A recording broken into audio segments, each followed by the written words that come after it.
Recently I had to paint the red crash points that can be found on many naval aircraft.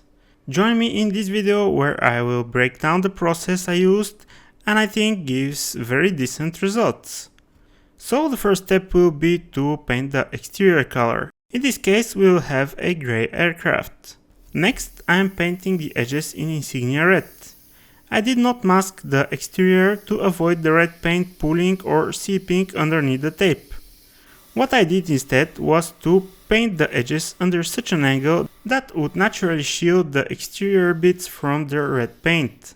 After some drying time I masked the red areas and applied a coat of primer.